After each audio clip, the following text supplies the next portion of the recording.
Hello guys, मैं हूं महावीर और आपका स्वागत है महावीर सुपर हीरोज़ में। और गाइस, काफ़ी टाइम बाद वीडियो आ रही है तो सॉरी हाथ पकड़ रहे। और दोस्तों, आसपास आवाज़ आ रही है तो माफ़ करना। आपको तो मालूम है यार, मेरी हर एक वीडियो में आसपास तो आवाज़ आती रहती है, उसमें मेरा कुछ नहीं चलता। तो दोस्तों, आपको याद होगा कि मैंने हमारे प्यारे सातारो गोजो के बर्थडे के दिन मतलब 7 दिसंबर को अपलोड किया था एपिसोड नंबर 1।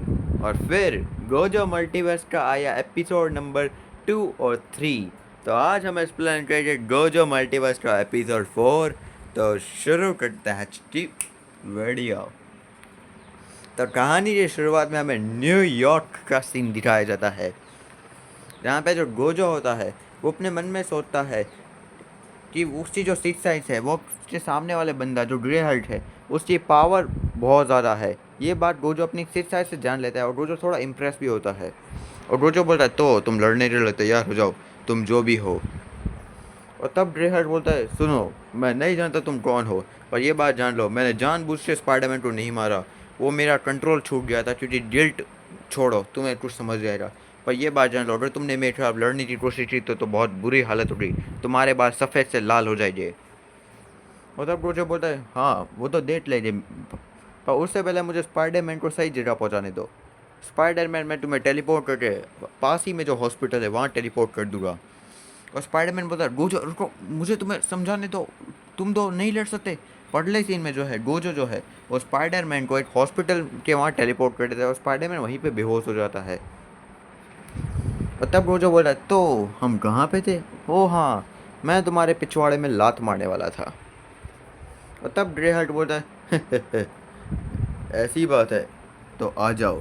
और मेरा नाम है ग्रे हर्ट, पर तुम मुझे फिटसिट जो फिटसिट कह सकते हो, सफ़ेद बाल वाले। और तब गोजो स्माइल के साथ बोलता है और मेरा नाम है गोजो सतरो, और मैं जापान का हूँ पर इस दुनिया वाले का नहीं। और हाँ मिस्टर फिटसिट, मैं तुम्हें बता दूँ कि मैं अपनी दुनिया का सबसे ताकतवर हूँ। और अब तैयार हो जाओ क्योंकि मैं देखता हूँ तुम मेरे 4 हमलों को कैसे रोकते हो। और अगले सीन में गोजो ड्रेहर्ट के मुंह पे जोरदार मुक्का मारता है जिससे ड्रेहर्ट के दांत हिल जाते हैं। और अगले सीन में गोजो बहुत स्पीड से ड्रेहर्ट को एक जोरदार लात मारता है जिससे ड्रेहर्ट का मुंह टूट जाता है। और इसके बाद गोजो बोलता है चलो अब देखते हैं तुम इसका सामना कैसे करते हो मिस्टर फिटसिट, देखते हैं तुम्हारी खाट कितनी ताकतवर है। ब्लैक फ्लैश, ये बोल के गोजो उसके पेट में जोरदार ब्लैक फ्लैश मारता है। इतना पावरफुल ब्लैक फ्लैश कि भाई ग्रे हल्क का सीना फट जाता है, थोड़ा सा उससे खून बहने लगता है और बोलता है इसका अटैक तो बहुत स्ट्रॉन्ग है। मुझे याद है आखिरी बार जब वुल्वरीन ने मेरे सीने को अपने पंजों से चीरा था तब भी शायद मुझे इतनी तकलीफ नहीं हुई थी। आखिर ये गोजो सतरो है कौन? और तब गोजो बताए तो 3 हो गए, अब बात ये है चौथे हमले की। कर्स टेक्निक रिवर्सल रेड, ये लो। और अगले सीन में गोजो रिवर्सल रेड ड्रेहर्ट के ऊपर मार देता है जिससे ड्रेहर्ट पे ब्लास्ट होता है और ड्रेहर्ट के बॉडी से धुआं निकलने लगता है। ये कैसा बंदा है? पता ड्रेहर्ट खड़ा होता है, बोलता है सुनो, अगर तुम्हें लगता है तुम्हारे पास ये 3-4 अटैक्स मुझे मार सकते तो माफ़ करना मिस्टर गोजो सतरो, क्योंकि ये हमले बस मुझे खरोचे देने के अलावा कुछ काम के नहीं है। अगर तुम्हें लड़ना है तो अपनी पूरी शक्ति का इस्तेमाल करो मेरे खिलाफ। और तब गोजो बोलता है इंटरेस्टेड, इसमें कोई शक नहीं थी, तुम इस दुनिया के सबसे पावरफुल लोगों में से एक हो। तो ठीक है, मैं अपनी पूरी पावर यूज़ कर रहा हूँ। मुझे विश्वास नहीं हो रहा कि मैं सुकुना के अलावा मैं कभी किसी के खिलाफ अपनी फुल पावर यूज़ कर रहा। तो तैयार हो जाओ मिस्टर फिटसिट, जो फिटसिट या ग्रे हट जो भी हो, तो तैयार हो जाओ तुम्हारे पापों की सज़ा के लिए। और फिर हमें अगला सीन दिखाया जाता है वकांडा का, जहाँ पे हमें एक शख्स जो है बहुत स्पीड से उड़ते हुए आता है और बोलता है तो जारवेज, क्या सबको लोकेशन भेज दी है? हाँ मिस्टर स्टार्क। और तब हमें दिखाया जाता है कि आयरन मैन जो होता है वो वकांडा में लैंड होता है और बोलता है ये मेरे आर्मर की फुल स्पीड में मैं जैसे तैसे करके यहाँ पे आ गया। मुझे लगता है मुझे मेरे आर्मर के अंदर एक टेलीपोर्टर डालना चाहिए।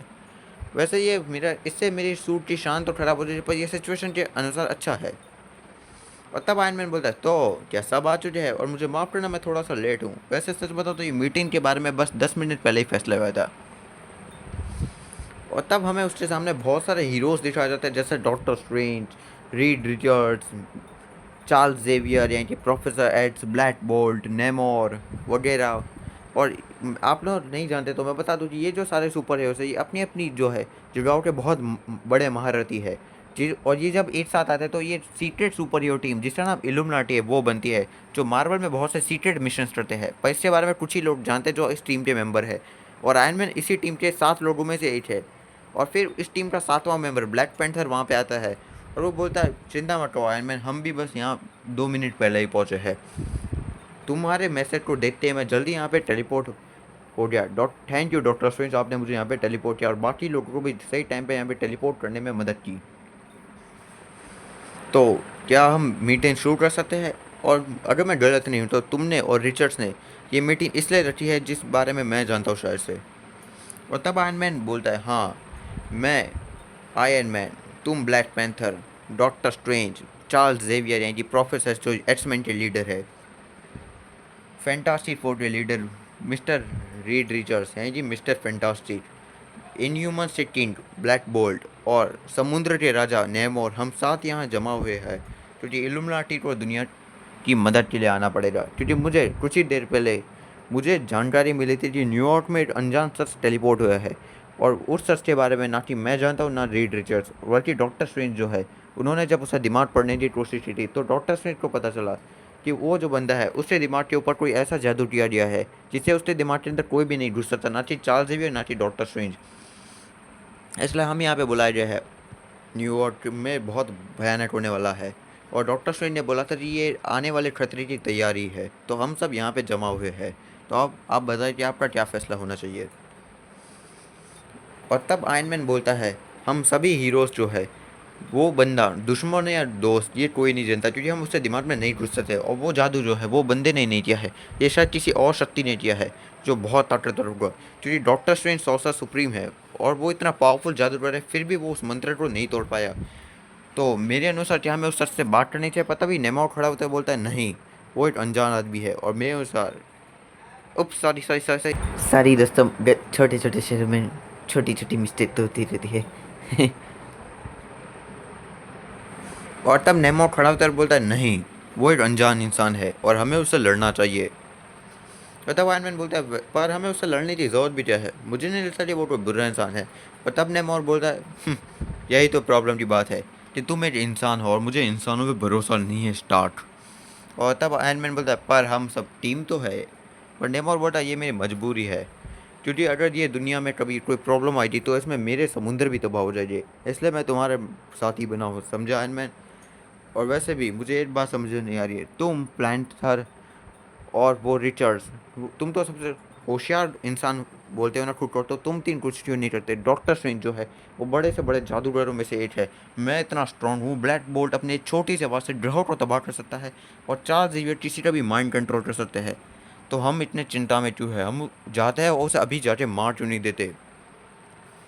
तब यहाँ पे आयरन मैन बोलता है अभी हम नहीं जा सकते क्योंकि अभी हम बस थोड़े हीरोज़ हैं, क्योंकि एवेंजर्स जो है मेरी सुपर हीरो टीम एवेंजर्स, वो जो है थॉर के घर एसगार्ड पे डिनर था वहाँ पे वो सबको बुलाया गया है और वो उन्हें आने में टाइम लगेगा और मैं उन्हें कांटेक्ट भी नहीं कर पा रहा। वैसे तो मुझे भी जाना था और पृथ्वी में किसी को तो होना था तो मैं रुक गया। इसके अलावा तुम कैप्टन मार्वल यानी टेरर डायनेस्टर तो जानते हो, वो जो है ट्री के और इंसानों के बीच में अमन और शांति का न्योता भेजना चाहती थी, इसके लिए जो है वो मिस्टर फैंटास्टिक की वाइफ सूजन स्टॉर्म यानी कि इनविजिबल वुमन, उससे दोस्त रीड बेन ड्रीम यानी कि द थिन और सूजन स्टॉर्म के छोटे भाई जॉनी स्टॉर्म यानी कि ह्यूमन टॉर्च और उसके बच्चे फ्रैंकलिन और वेलेरिया रिचर्ड्स के साथ उससे साथ गए हैं, इसलिए एवेंजर्स और फैंटास्टिक फोर अभी नहीं है। और वैसे भी मुझे नहीं लगता कि वो बंदा कितना स्ट्रॉन्ग है ये हम नहीं पता कर पा रहे हैं, और अगर हम रहे तो शायद वो बंदा हमें भी हरा दे, मालूम नहीं, क्योंकि आज के टाइम पे ऐसे बहुत से लोग आ चुके हैं जो हम हीरोज़ को हरा सकते हैं। और तब नेमोर बोलता है मुझे किसी से डर नहीं लेता स्टार्ट। और तब आयरन मैन बोलता है "हाँ, यहाँ पे डरने या हिम्मत की कोई बात नहीं है नेमोर, बात आइडिया की है, तुम्हारे क्या अनुसार रीड?" और तब यहाँ पे रीड बोलते हैं बिल्कुल टोनी। और आयरन मैन जो है वो ब्लैक बोल्ट से बोलता है ब्लैक बोल्ट तुम्हारा क्या कहना है? और तब ब्लैक बोल्ट जो है वो थोड़े इशारों में बोलता है कि मैं जो हूँ तुम्हारी बात से सहमत हूँ, जब तक पता नहीं चलता वो इंसान बुरा है या अच्छा तब तक हमें कुछ फैसला नहीं लेना चाहिए। और हाँ, अगर उसे बुरा निकला तो मैं तुम्हारी मदद कर सकता हूँ, मुझे बोल देना, मैं बस एक छोटा सा मुंह खोलूँगा। और वो ख़त्म हो जाएगा, क्योंकि मैं किसी से नहीं डरता, क्योंकि मैं अभी के टाइम का सबसे स्ट्रॉन्गेस्ट हीरो हूँ यहाँ पे। और तब आयरन मैन बोलता है, वाओ तुमने इशारों में इतना सब बोल दिया, थैंक यू। और तब यहाँ पे रीड रिचर्ड्स बोलते हैं, हाँ पर ब्लैक बोल्ट की बात सही है टोनी, ब्लैक बोल्ट चाहे तो उसे इंसान को एक ही पल में ख़त्म कर सकता है, पर हम में से कोई अभी नहीं जा सकता, क्योंकि न्यूयॉर्क में उस बंदे की किसी के साथ लड़ाई हो रही है। और डॉक्टर स्ट्रेंज ने भविष्य देख के बोला कि अगर हम में से कोई भी हीरो जो है उस बंदे या फिर जिसके साथ उससे लड़ाई हो रही उस लड़ाई में इंटरफेयर कर रहे हैं, तो ऐसा हो सकता है कि भविष्य में कुछ भयानक हो। तो जब तक उस इंसान और उस बंदे की लड़ाई ख़त्म नहीं हो जाती तब तक हम नहीं जा सकते। और रीड रिचर्ड्स पूछते हैं, क्या यही बात है ना डॉक्टर स्ट्रेंज? और डॉक्टर स्ट्रेंज बोलते हैं, हाँ। तब यहाँ पे उनमें से प्रोफेसर एक्स बोलता है, पर आखिर वो किस बंदे से लड़ रहा है? और तब यहाँ पे रीड बोलता है, बता दो टोनी। और तब टोनी बोलता है, ग्रे हल्क, यानी कि ब्रूस बैनर, यानी कि हल्क जो अभी के टाइम में वांटेड है। और फिर दोस्तों हमें एक अनजान जगह दिखाई देती है जहाँ पे कंप्यूटर पे जो है न्यूयॉर्क में ग्रे हल्क और जो गोजो की लड़ाई हो रही होती है उससे सीन चल रहे होते हैं। और तब यहाँ पे एक आदमी बोलता है, सर हल्क की लड़ाई जो है एक पावरफुल शख्स से हो रही है, पावरफुल शख्स से कोई भी डेटा हमारे पास नहीं है। और तब मोडोक आता है और बोलता है, कोई शक नहीं है कि वो जो इंसान है उसकी अंदर की पावर एक अलग ही टाइप की एनर्जी है जो मैं पहली बार कर रहा हूँ, देख रहा हूँ। और वो हल्क से लड़ रहा है, भले ही हल्क अभी अपने ग्रे फॉर्म में है, फिर भी इतना पावरफुल कौन हो सकता है सर, जो ग्रे हल्क को तो रहा है इतनी बुरी तरह से। और तब वहाँ पे एक सर सत्तर बोलता है, ये मेरा प्रॉब्लम नहीं है मोडॉक, और मुझे ये बताओ आखिर तुमने मुझे यानी मिस्टर सिनिस्टर को क्यों बुलाया है इतनी जल्दी? और तब वहाँ पे जो हल्क के दो दुश्मन लीडर जो बहुत ज़्यादा स्मार्ट है और एबोमिनेशन आते हैं। और तब एबोमिनेशन बोलते हैं, अब ये कौन है? तब लीडर बोलता है, शांत एबोमिनेशन शांत, ये है मिस्टर सिनिस्टर, एक्समैन के सबसे बुरे और होशियार दुश्मनों में से एक। और मिस्टर सिनिस्टर, मुझे तुमसे एक काम है, तो बोलो लीडर, आखिर तुम जैसे इतने होशियार विलन को मुझ जैसे दूसरे होशियार विलन की क्या जरूरत आ गई? और तब एबोमिनेशन बोलता हूँ, हमें इस चीज़ जरूरत नहीं है लीडर, तुम मुझे बोलो, मैं उस हल्क और उस सफ़ेद बाल वाले को मार डालूंगा। क्योंकि ये मत भूलो कि आखिरी बार जब मेरी हल्क के साथ लड़ाई हुई थी तो हल्क ने मेरी कई हड्डियाँ तोड़ दी थी, मुझे उसका बदला लेना है। और तब मोडर जो है वो एबोमिनेशन पे लेज़र मारते हुए बोलता है, चुप हो जाओ, चुप हो जाओ और चुप हो जाओ, जब तक तुम्हें कुछ करने का बोला ना जाए तब तक बीच में बोलना बंद करो। और ये बात तुम जान लो एबोमिनेशन, भले ही तुम बहुत ज़्यादा स्ट्रॉन्ग हो पर तुम हल्क से कई बार हार चुके हो, आज तक ऐसी कोई लड़ाई नहीं जो तुम जीते भी हो। इसलिए जब तक हम जैसे होशियार लोग तुम्हें कुछ ना कहे तब तक अपना मुंह बंद रखो, समझे? समझ रहे मास्टर मोडॉक? गुड। तो क्या बोल रहे थे लीडर और मिस्टर सिनिस्टर? और तब लीडर बोलता, हाँ थैंक यू एबोमिनेशन, चिंता मत करो, तुम्हारा काम भी शुरू होगा पर अभी नहीं। तो मिस्टर सिनिस्टर, मैंने सुना है तुमने एक नया टाइप का फॉर्मूला बनाया है। और तब मिस्टर सिनिस्टर बोलता, ये तो एक सीक्रेट फार्मूला था पर तुम्हें ये पता चल गया, इसमें कोई शक नहीं थी, तुम एक बहुत ही बड़े मास्टरमैन और लीडर। हाँ, एक्समैन के जो म्यूटेंट्स है उनकी पावर्स आती है उनके एच जीन से, तो मैंने एक नया टाइप का एच जीन बनाया है। और ये एच जीन जो है अगर मैं किसी भी नॉर्मल इंसान के अंदर डाल दूँ तो वो एक म्यूटेंट बन जाएगा, पर कोई नॉर्मल या ओमेगा म्यूटेंट नहीं, वो एक omega plus plus plus mutant बन जाएगा, जो सबसे स्ट्रॉन्ग म्यूटेंट होते हैं अभी की ज़िंदगी के। और इस फार्मूला को बनाने के लिए मैंने वुल्वरीन जो एक्समैन का एक बहुत ही महत्वपूर्ण मेंबर है उसके अंदर का जो डीएनए लिया है, क्योंकि वो एक म्यूटेंट के साथ साथ उसके अंदर का हीलिंग फैक्टर बहुत अच्छा है।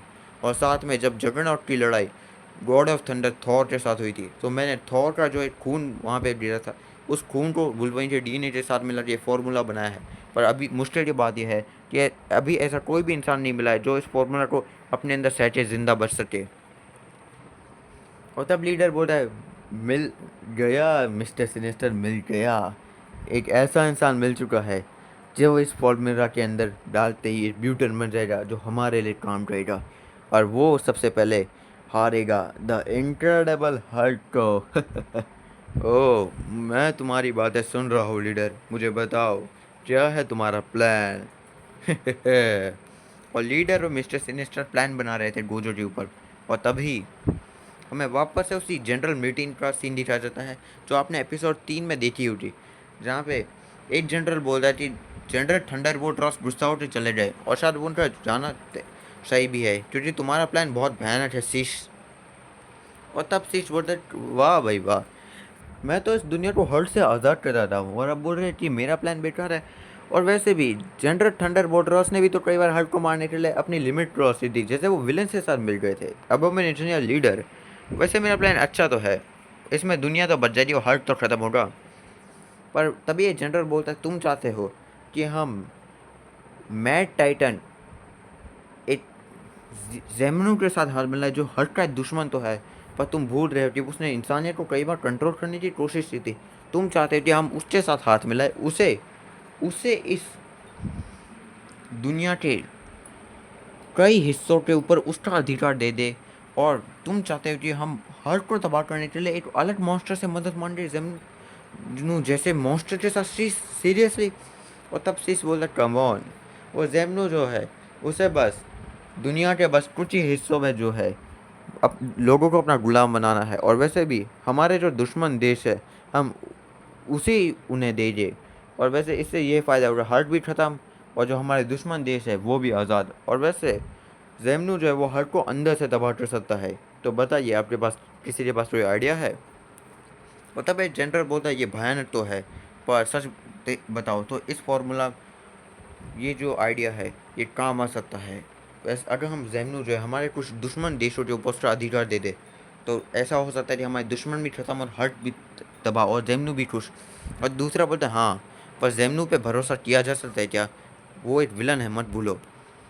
और तब जो है शीश ये चाकू से अपने हाथ में मार के अपना खून निकालते बोलता है विश्वास कीजिए मैं अपनी इस खून की कसम खाता हूँ कि जेमनू हमें कभी धोखा नहीं देगा, उसके साथ डील हो चुकी है मेरी। और फिर हमें जो है वापस से हमारे जे मतलब गोजो की दुनिया का सीन दिखाया जाता है, जहाँ पे हमें एक पूरा शहर टूटा हुआ दिखाया जाता है। और फिर हमें दिखाया जाता है कि केंजाटो जो होता है यूटी सुकुमो जो स्पेशल ग्रेड होती है उसके डेड बॉडी के सामने खड़ा होता है। और फिर हमें दिखाया जाता है कि जो यूटा ओटोसो होता है वो मर चुका होता है और रीटा उससे बॉडी को पकड़ के रो रही होती है। और तब यहाँ पे केंजाटो जो है वो गेटो की पावर का यूज़ करके रीटा को अपने अंदर समा लेता है और बोलता है तो रीटा मेरी हो चुकी है और अब मैं यूटा ओटोसो की बॉडी के ऊपर भी अपना कंट्रोल कर लूँगा। और फिर हमें दिखाया जाता है जो सुकुना, पर सुकुना जो होता है वो थोड़ा सा घायल होता है। वो बोलता है इससे फ़र्क भी क्या पड़ता है, मुझे मैंगोबी की बॉडी मिल गई और तुम्हें यूटा ओटोसो की। और अब ये दुनिया के सबसे स्ट्रॉन्गेस्ट सॉर्सर्स भी तबाह हो चुके हैं और बस एक ही सॉर्सर बचा है, गोजो सत्रो। और तब वो बोला ओ माफ़ करना मिस्टर केंजाटो और सुकुना, पर गोजो तो इस दुनिया में अब नहीं रहा। और वो दोनों शॉक हो जाते हैं एक पल के लिए और वो दोनों पीछे मुड़ते हैं तो उनके सामने एक छोटा सा बच्चा खड़ा था। वो बच्चा बोलता है मुझे आपसे मिलकर खुशी हुई, पर गोजो सात्रो इस दुनिया में नहीं है मिस्टर, वो एक अलग डायमेंशन में जा चुका है। और तब सुकुना बोलता है ओए तू जो भी है मैं जानता हूँ तू कोई बच्चा नहीं है क्योंकि तेरे अंदर यूटा से भी ज़्यादा कर्स एनर्जी है, चला मुझे अपना असली रूप दिखाओ। और तब वो बच्चा रूप अपना असली रूप दिखाता है और हमें पता चलता है कि वो जो होता है वो गोजो विशु होता है। और बोलता है हिस्ट्री के सबसे स्ट्रॉन्गेस्ट और स्मार्टेस्ट ऑफिसर से मुझे यही उम्मीद थी, आपसे मुझे खुशी हुई। मेरा नाम है गोजो विशु और मैंने जो है गोजो सातरो एक अलग यूनिवर्स में भेज दिया है, वो भी मेरे मास्टर के प्लान के अनुसार।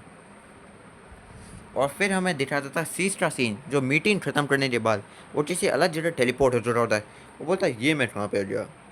और फिर हमें देखने को दिखाया जाता है कि जो शीश होता है वो नट के अंदर आ चुका होता है और एक कोई शख्स बोलता है तुम मेरी दुनिया में हो शीश, ओ मुझे माफ़ करना तुम शीश नहीं हो, बल्कि शीश नाम का तो कोई बंदा भी नहीं है बेवकूफ़। और वैसे भी मैं जानता हूँ कि वो जो गोजो सातरो नाम का बंदा इस दुनिया में आया है उससे दिमाग के ऊपर तुम्ही ने जादू किया जिससे डॉक्टर स्ट्रेंज या कोई और बंदा उससे दिमाग में ना जा सके। और मानना पड़ेगा तुम इस शीश नाम के बंदे के रूप में हो और सॉर्सर सुप्रीम डॉक्टर स्ट्रेंज को भी पता नहीं चला, लेकिन मैं मेफिस्टो नर्क का राजा, मुझे तो यह बात पता चलनी थी। और मैं ये भी जानता हूँ कि गोजो सात्रो को इस दुनिया में लाने का प्लान ये भी तुम्हारा ही था। अब चलो मुझे अपना असली रूप दिखाओ, उससे पहले मैं नट के राक्षस तुम्हारे शरीर को खा जाए। और तब वो सच बोलता है मानना पड़ेगा, डॉक्टर स्ट्रेंज जैसा सॉर्सर सुप्रीम भी मेरे बारे में पता नहीं लगा पाया, पर तुमने पता लगा लिया। ये हुई ना नट के राक्षस जैसी बात। तो लो मेरा असली रूप देख लो। और फिर हमें देखने को मिलता है शीश नाम का वो बंदा एक्चुअल में शीश नहीं, डॉक्टर स्ट्रेंज का ये बुरा रूप, डॉक्टर स्ट्रेंज सुप्रीम है। और तब वो बोलता है मेरा नाम है डॉक्टर स्ट्रेंज, पर तुम मुझे स्ट्रेंज सुप्रीम भी कह सकते हो, और मैं एक अलग यूनिवर्स का स्ट्रेंज हूँ जो अपना एक प्लान करने वाला है। और इस प्लान के लिए मुझे गोजो सातरो जो अर्थ 2 का है उसकी ज़रूरत थी, तो मैंने उसे यहाँ पे लाया। और हाँ, जो गोजो विशु है उसे ही मैंने भटकाया था उसे दुनिया में जाके कि वो गोजो सातरो को ख़त्म करे।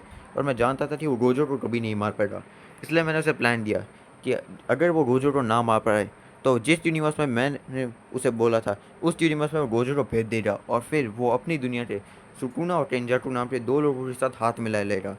और फिर जब सुकुना और टेंजाटो उस दुनिया के सारे लोग को तबाह कर देंगे, तब मैं उस यूनिवर्स को तबाह कर दूंगा और गोजो विशु और टेंजाटो और सुकुना को एक अलग दुनिया में भेज दूंगा जहाँ पे मेरा प्लान बी स्टार्ट होगा। ये था मेरा प्लान। और अगर तुमने मेरे बीच में आने की कोशिश की मेफिस्टो, तो ये बात जान लेना, मैं डॉक्टर स्ट्रेंज नहीं हूँ, मैं उससे भी ज़्यादा स्ट्रॉन्ग हूँ, समझ गए। और तब मेफिस्टो बोलता है आखिर मैं ऐसा करूँगा भी क्यों, वैसे भी तुम्हारा ये जो प्लान है इसमें तो मेरा भी फ़ायदा है, इसमें कई लोग मरे गए जिनकी आत्माओं को मैं ज़िंदगी भर तड़पाऊँगा, और इसमें मेरा अपना फ़ायदा है, और इसी बहाने मुझे एक अच्छा खासा शो तो मिल जाएगा। और तब स्ट्रेंज सुप्रीम ने स्माइल के साथ बोलता है ये हुई ना मेफिस्टो वाली बात। तो मुझे लगता है गोजो विशु ने अपना काम कर लिया होगा, मैं मानसिक रूप से उसके साथ जुड़ा हुआ हूँ, इसलिए जब उसका प्लान पूरा हो जाएगा तो मैं उसे टेलीपोर्ट कर दूंगा उसके साथियों के साथ, और साथ में गोजो का यूनिवर्स भी तबाह कर दूंगा जिससे वो वापस अपने यूनिवर्स में ना जा पाए। और तब हमें गोजो का यूनिवर्स का सीन देखा जाता है जहाँ पे केंजाकू और सुकुना जो होते हैं वो स्माइल के साथ देते हैं, और वो दो लोग बोलते हैं हमें तुम्हारा प्लान पसंद आया गोजो विशु, और हम तैयार हैं तुम्हारे साथ मिलने के लिए, तो कह दो अपने मास्टर को अपना प्लान शुरू करें। और तब गोजो विशु बोलता है मुझे तुम दोनों से यही उम्मीद थी, आखिर तुम हिस्ट्री से सबसे होशियार लौटी ना हो, मास्टर अपना प्लान शुरू कीजिए। और तब स्ट्रेंज सुप्रीम बोलता है उसका सिग्नल आ गया, अब मैं शुरू करता हूँ मेरा प्लान, मैं गोजो विशु, सुकुना और केंजाकू और उस मरे हुए यूटा की बॉडी और प्रिजर रैम को जो हूँ एक अलग यूनिवर्स में भेज रहा हूँ, और मैं तुम्हारे वाले यूनिवर्स को अभी तबाह करता हूँ। ऐसा मेरा नाम दुरयाम श्रेया। और स्ट्रेंज सुप्रीम अपने मंत्र से इस पूरे के पूरे यूनिवर्स को तबाह कर देता है पलट झपट ही, और उससे पहले वो यूनिवर्स तबाह होता है गोजो विशु टेंजाकू सुकुना प्रिजन के अंदर कैद उटाहिमे और यूटा की डेड बॉडी वो सब एक अलग जगह पे टेलीपोर्ट हो जाते हैं। और दोस्तों आप समझ रहे हो कि स्ट्रेंज सुप्रीम कितना स्ट्रॉन्ग है, उसने एक अलग जगह बैठे बैठे एक मंत्र से पूरे यूनिवर्स को तबाह कर दिया। और मेफिस्टो बोलता है वाह क्या नज़ारा है। और फिर दोस्तों हमें आपने एपिसोड 3 में देखा होगा कि बैनर के दिमाग के अंदर बहुत कुछ हो रहा है, तो वैसे होता है कि बैनर के सामने गिल्टर खड़ा होता है और बैनर सोचता है अब वो कैसे बचेगा, पता भी वहाँ पे प्रोफेसर राजू बोलता है सॉरी बैनर, मैं काफ़ी टाइम से जो हूँ गहरी नींद में था, पर मैं जग चुका हूँ और मैं समझ चुका हूँ तुम्हारे दिमाग के अंदर बहुत बैनर हो रहा है, क्योंकि ये गिल्टर हमारे सामने खड़ा है, पर चिंता मत करो मैं से भी धोता हूँ। और तब बैनर बोलता है नहीं प्रोफेसर रुको, ये तुमसे ज़्यादा स्ट्रॉन्ग है। और तब प्रोफेसर गिल्टर पे अटैक करते बोलता है मुझे मत समझो मुझे क्या करना है। अगले सीन में गिल्टर प्रोफेसर को लाफा मार के दूर पटक देता है। और तब प्रोफेसर बोलता है ओ मुझे माफ़ करना, मैं भूल गया मैं जो फिट सिटी सैवेज हर्ट नहीं, मैं प्रोफेसर हूँ एक होशियार हर्ट। और तभी उसके पीछे हाथ आते हुए बोलता है ओ अच्छा देखते हैं तुम कितने होशियार। और तभी हमें देखने को मिलता है कि प्रोफेसर हर्ट के पीछे और कोई नहीं, हर्ट का बुरा भविष्य का रूप माइस्ट्रो आके प्रोफेसर को जोरदार मुक्का मारता है। और तब प्रोफेसर बोलता है माइस्ट्रो तुम, और तब वो माइस्ट्रो के ऊपर हमला करते हुए बोलता है तुम यहाँ पे जैसे हो सकते हो, मुझे लगा कि मैं तुम्हें भविष्य में तबाह कर दिया था। और तब मास्टर बोलता है मुझे मारना इतना आसान नहीं है प्रोफेसर, और अगर तुम्हें मेरी स्टोरी जाननी है तो चलो मैं बता ही दूँ, मेरी कहानी मेरी ज़ुबानी।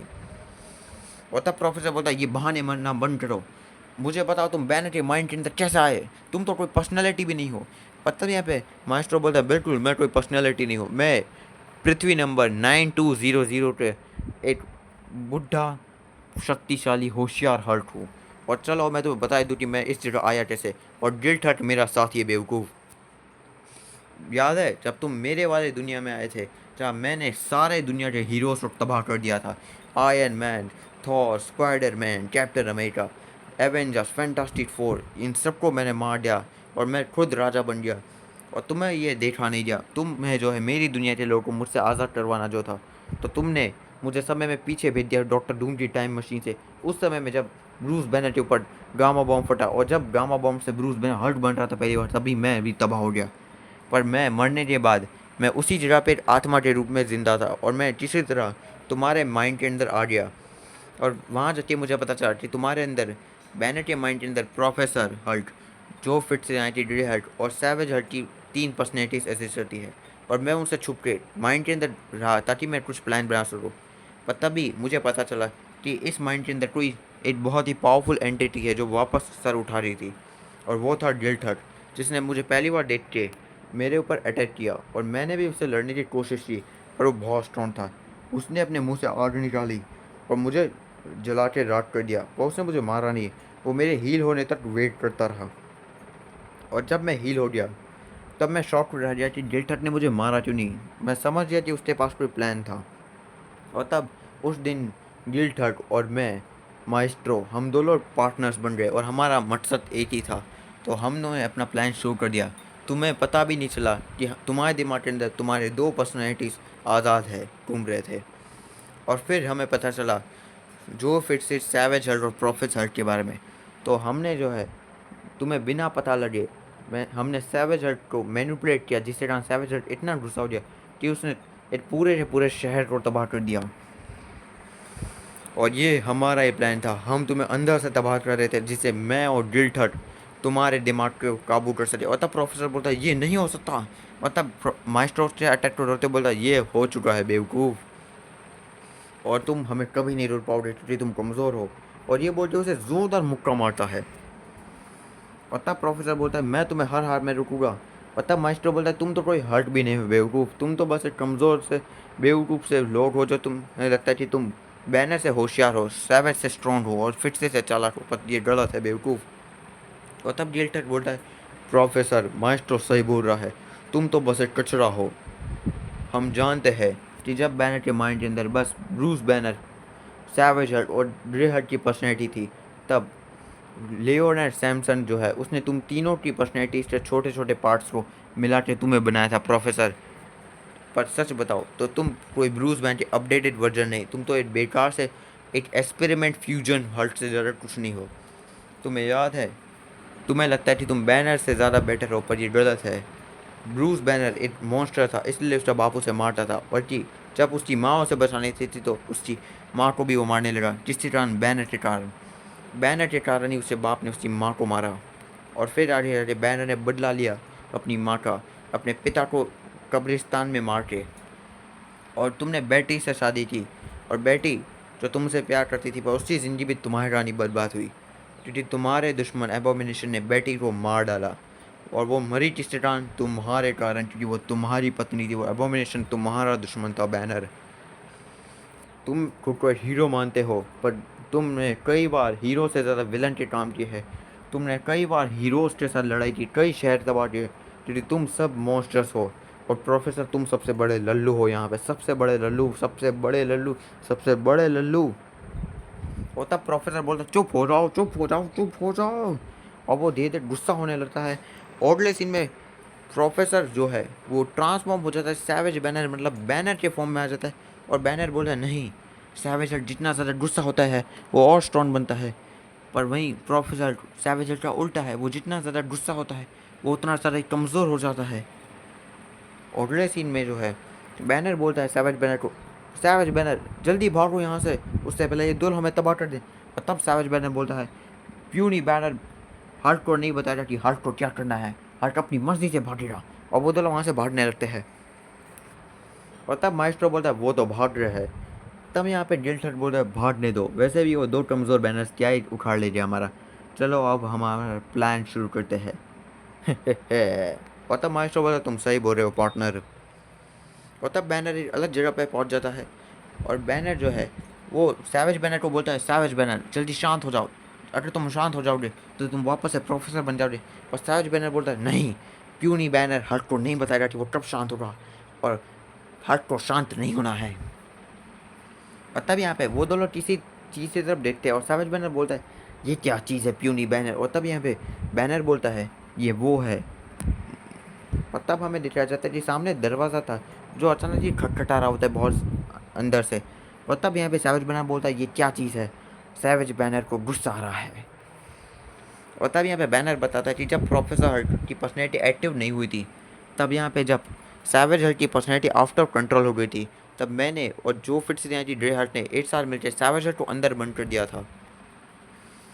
और अब ये दरवाज़ा तोड़ने की कोशिश कर रहा है। पर मुश्किल की बात यह है कि इस दरवाजे को मैंने तब बनाया था जब मेरा इस दिमाग के ऊपर कंट्रोल था, पर जब से गिल्ट हर्ट और माइस्ट्रो पर्सनैलिटी आई है तब से उस दिमाग के अंदर मेरा कंट्रोल नहीं रहा है, इसलिए मैं कुछ नहीं कर सकता।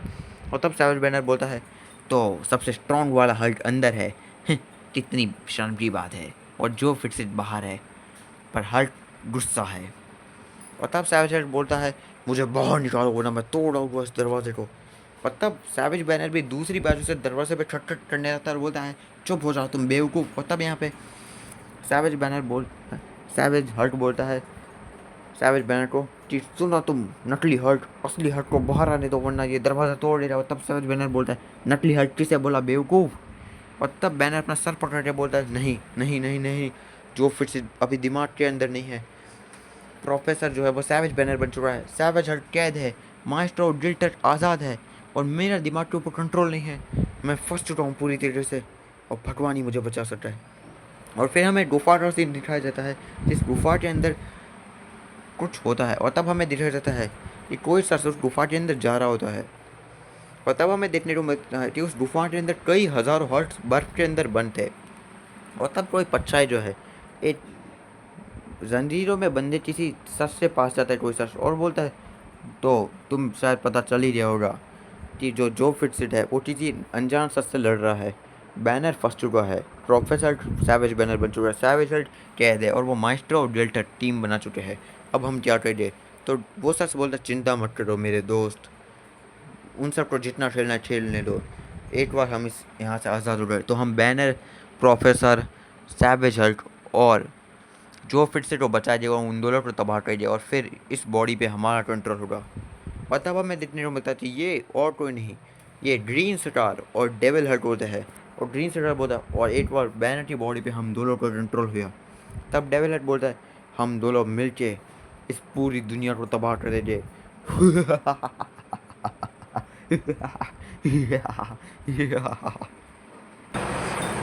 तो गाइस आज का एपिसोड यहीं पे ख़त्म होता है और बहुत बड़ा वीडियो बन चुका है। पर अच्छा ये यार बहुत टाइम बाद वीडियो बनाए तो शॉर्ट का वीडियो ख़त्म होता है। लाइक शेयर सब्सक्राइब करना। तो बाय बाय और फिर मिलता है गो जो है मल्टीवर्सिटी से और एपिसोड में या किसी और वीडियो में। सो बाय बाय।